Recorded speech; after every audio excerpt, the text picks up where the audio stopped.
Chewy. You had a pretty rough night last night, huh? All those fireworks. Lucy, how are you feeling today? Huh? Yeah, a little bit of a rough night, huh? And then there's old man Rocky. Rocky. That was pretty much his face all night. Hello, internet friends. I have been hinting at this video for so long, and for some reason it's taken me this long to sit down and actually film it. Why? I have no idea, but I feel like I've been procrastinating. Ooh, I just kicked you, I'm sorry. I feel like I've been procrastinating on this for some reason, but here we are. I am finally filming a Q&A video for you guys. I really wanted to film this originally when I got my surgery, but then I was like, oh, I can't talk. Bad time to choose to film a Q&A video. So today we're gonna do rapid fire Q&A. Let's go. Okay, question number one. What time period of clothing do you prefer? I'm gonna say late 1960s/70s. I really like the boho style clothing. However, this does change every so often. Sometimes I get on an 80s kick, like a serious 1980s kick.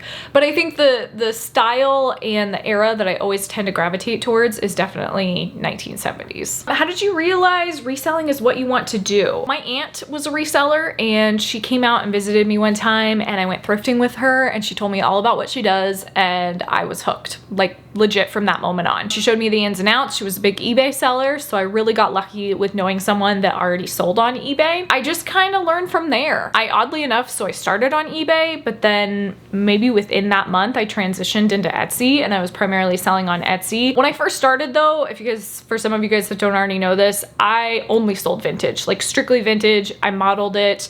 I did like a very curated style, and my shop has legit evolved over the years and morphed into so many different things. I can't stay consistent on anything. Like my mood and my style and just my overall like outlook on everything constantly changes. Long story short, the way that I realized was definitely through my aunt, and then it just kind of evolved from there. I started doing more research on, you know, how to find clothing, and the more research I did on that, the more outlets and opportunities I found. Like I started finding other YouTube videos that talked about like where to source, how to source. Once you start typing stuff into Google, man, you learn so much. Next question is, how can you make reselling into your career?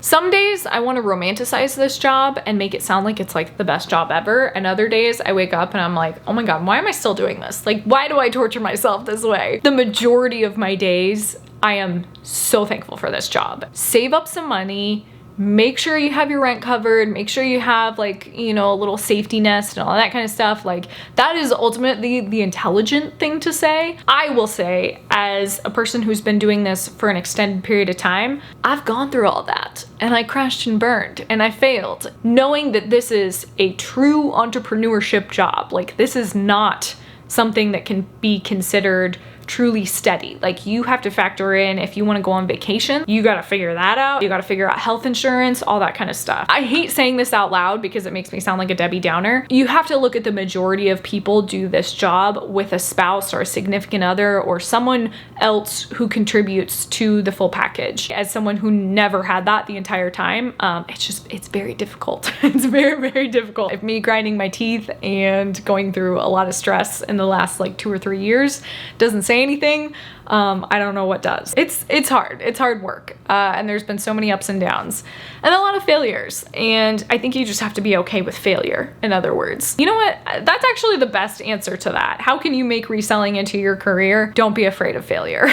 That's how you can do it.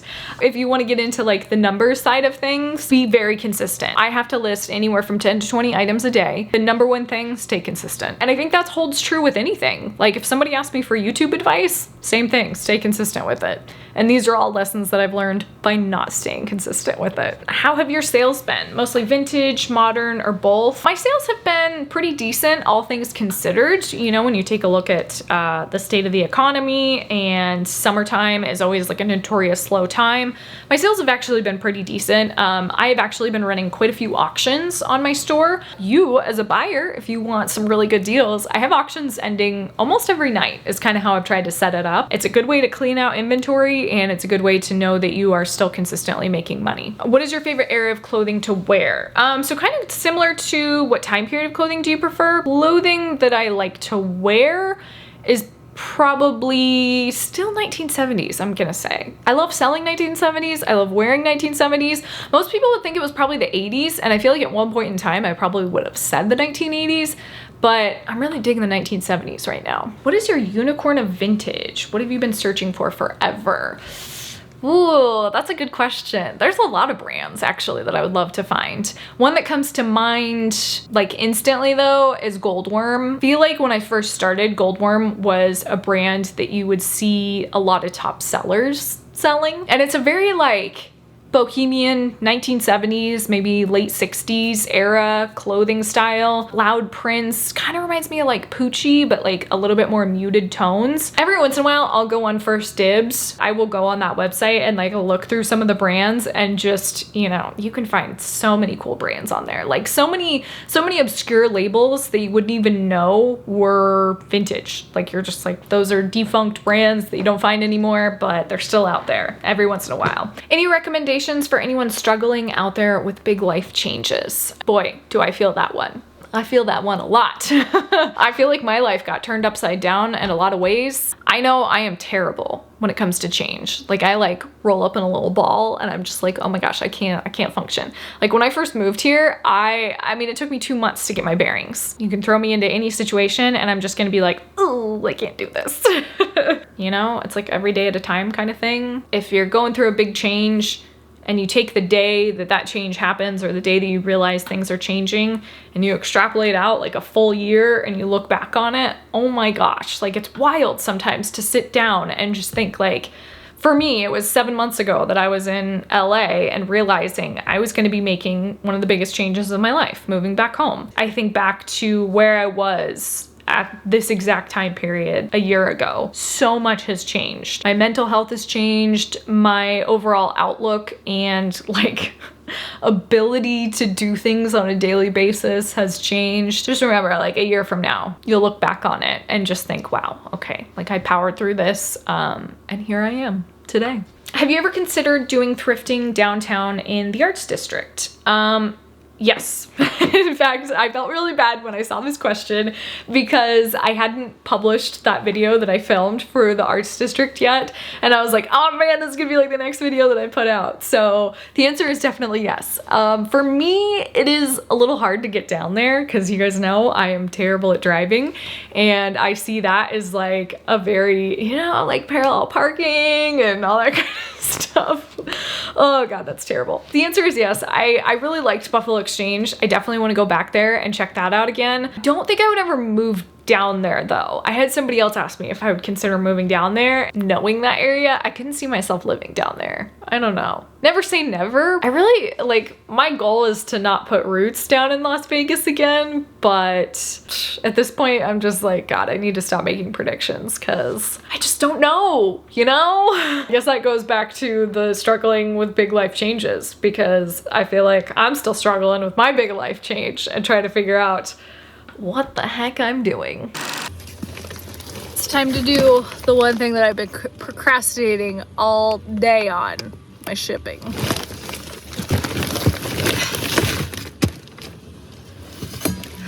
Okay, let's go to the post office. I still have a few more questions to answer though. Also, do you guys hear that buzzing? There's like a constant buzzing noise. I don't think it's gonna pick it up, but oh my gosh. Boy, does that bring me back to my youth. Do you guys know what cicadas are? I'm gonna put a picture of a cicada on the screen. But that's all I think of when I think of summertime in Las Vegas. That and this car feels like death. Next question was about my dental procedure, and I got a couple questions on YouTube about this. First question was, did insurance cover it? And the answer is yes, but after a very long fight with insurance. They did everything in their power to not cover it, but I had everything lined up, so they had to cover it. So insurance did cover it. I still haven't gotten my final bill yet, but with each fight, the cost goes down quite a bit. The same person who asked that question also asked how tall I am, and they said because I model my clothes. And this question always cracks me up, because whenever somebody meets me in person, they're like, wait a minute, what? And I actually did a whole video on this way back in the day. So I am 5'1", 5'2" on a good day. It's always like my little joke. I did do a whole video on how I model and how I pose for clothes and make myself look taller, how I'm basically catfishing the world, all those things.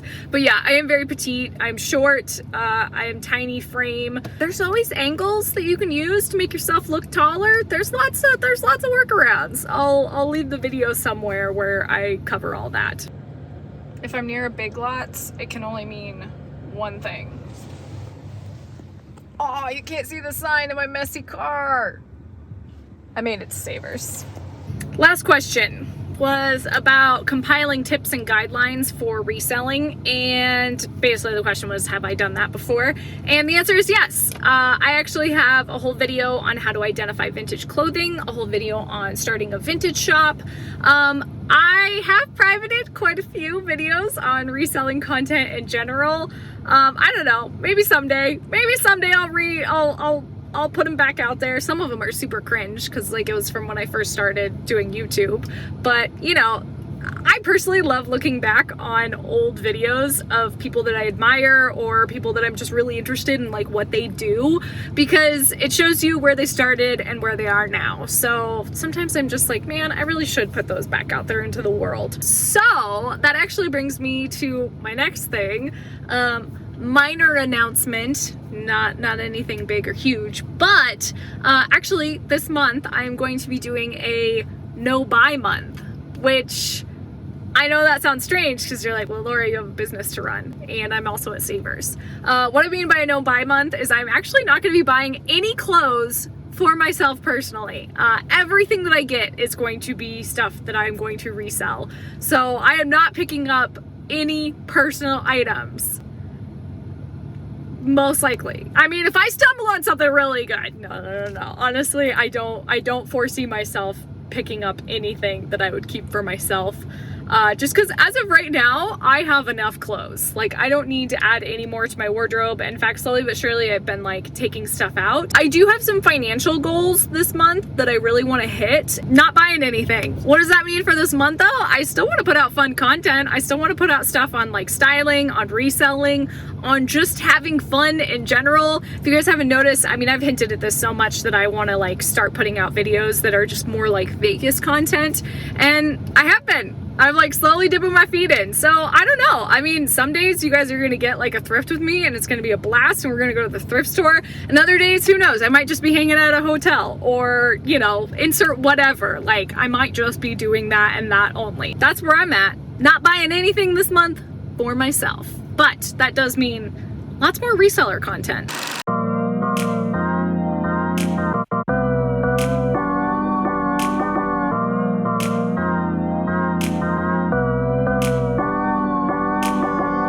Kind of slim pickings today. I don't know what's going on with the Savers, but something feels a little off about it. I did get this really cute metallic blouse. I really like the sleeves on it. It's a little 1970s number. Doesn't have a name brand in it, but I just thought it was super cute. It's kind of sheer, but I kind of dig that about it. And speaking of sheer, I also got this express top, little sheer number. And then I also got this vintage little baby doll dress. This kind of gives me like very Urban Outfitter vibes, you know, just like a classic, but I really like the marble print on the top. I think that was my personal favorite part. And then the very last piece is this cute little turtle belt. Oh my goodness, look at that. Look at that little guy. This was too good. I could not pass it up. That's it for today's video. Thank you so much for watching. I hope you guys enjoyed this little Q&A. Thanks for watching, you guys. Like, comment, subscribe, and I will see you guys next time. Bye.